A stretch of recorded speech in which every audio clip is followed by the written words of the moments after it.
सुखदेव जी महाराज कहते हैं, जड़ भरत जी महाराज जीवन में भले ही किसी से नहीं बोले, लेकिन एक बार सिंधु सौवीर देश का राजा था रहुगण, इसको सुंदर भवाटवी का ज्ञान दिया। ये अपने गुरु से ज्ञान प्राप्त करने के लिए जा रहा था कपिल आश्रम में। रास्ते में एक कहार बीमार हो गया, जड़ भरत जी महाराज को पालकी ढोने के लिए लगा दिया। जब जड़ भरत जी महाराज चलने लगे तो चलते चलते नीचे देखते जा रहे हैं कि कहीं हमारे पैरों से कोई चींटी ना मर जाए, कोई हिंसा ना हो जाए। जहां भी चींटियों का झुंड दिखाई पड़ता है महाराज वहीं छलांग मार देते हैं। अब भैया कोई पालकी में बैठा हो और तीन तो अपनी अलग चाल चले, वो एक अलग चाल चले, जहां भी चींटियों का झुंड दिखाई पड़े वहीं पर छलांग मारे सो पूरी पालकी डगमगा जाए। और पालकी में लगाता एक बांस, जब राजा हिले सो हिलकर सीधा खोपड़ी पर बांस लगे। एक बार, दो बार, चार बार, थोड़ी देर के बाद में तो इतनी जोर से छलांग मारी कि राजा को क्रोध आ गया और तुरंत कहा कि पालकी नीचे उतारो। पालकी को नीचे उतार कर जैसे ही नाराज होने लगा सो जितने तीन सेवक थे कहने लगे, महाराज हमारी कोई गलती नहीं है, ये जो नया वाला इसको चलना नहीं आता। जड़ भरत जी महाराज की ओर देखा रहुगण ने, नाराज होकर कहने लगा, तुम मुझे जानते नहीं हो। तलवार की ओर इशारा करके कहने लगा, मैं तुम्हारा इलाज कर दूंगा, तुमको चलना सिखा दूंगा, तुम्हारी चिकित्सा कर दूंगा। जीवन में कभी किसी से नहीं बोले। आज जड़ भरत जी महाराज ने रहुगण से कहा, राजन तुम मुझे क्या मारोगे, तुम तो मुझे छू भी नहीं सकते, क्योंकि मैं आत्मा हूं, मैं शरीर नहीं। शरीर अलग होता है और आत्मा अलग होती है। शरीर और आत्मा मिलकर ही कार्य होता है। शरीर में से अगर आत्मा चली जाए तो शरीर किसी काम का नहीं रहता। जो ऐसा अद्भुत तत्व ज्ञान दिया, रहुगण अचंभे में पड़ गया कि इस जंगल में इतना तत्व ज्ञानी कौन है। जड़ भरत जी महाराज ने कहा, राजन तुम शरीर को कष्ट चाहे जितना दे सकते हो, लेकिन आत्मा पर इसका कोई प्रभाव नहीं होगा। सुख और दुख ये केवल हमारे मन के वहम हैं।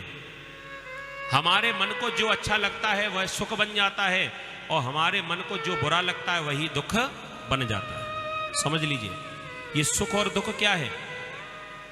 ये सुख और दुख की परिभाषा ये है कि हमारे मन को जो अच्छा लगे, जो हमारे मन के हिसाब से कार्य होता रहे तो सुख, और हमारे मन के हिसाब से काम नहीं हुआ तो दुख।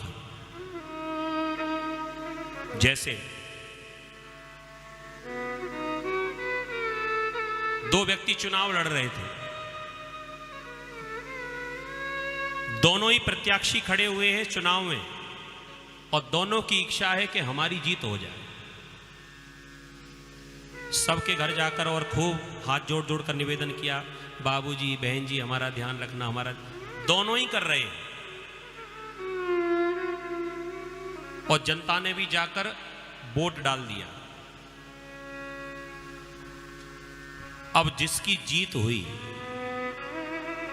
उसे तो सुख, और जो हार गया उसे दुख।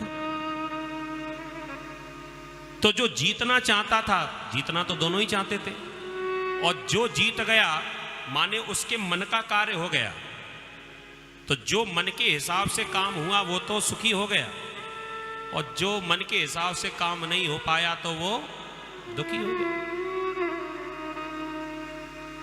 जैसे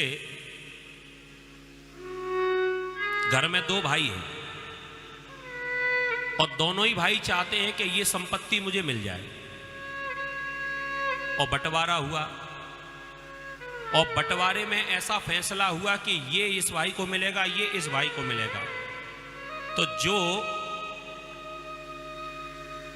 मन में चाहता था कि ये मकान मुझे मिल जाए, चाहते तो दोनों ही थे, लेकिन जिसको मिला उसके मन के हिसाब से काम हुआ तो सुख, और जिसे वो नहीं मिल पाया, मन चाहा काम नहीं हो पाया तो दुख। महाराज जड़ भरत जी भी यही कहना चाहते थे कि राजन ये सुख और दुख ये केवल हमारे मन की अनुभूति है। जहां हमारी इच्छा है और इच्छा की पूर्ति हो जाए तो सुख, और इच्छा की पूर्ति ना हो पाए तो दुख। भवाटवी का सुंदर ज्ञान कराया और जड़ भरत जी महाराज आशीर्वाद देकर वहीं तपस्या करने के लिए बैठ गए। बोलिए जड़ भरत जी महाराज की।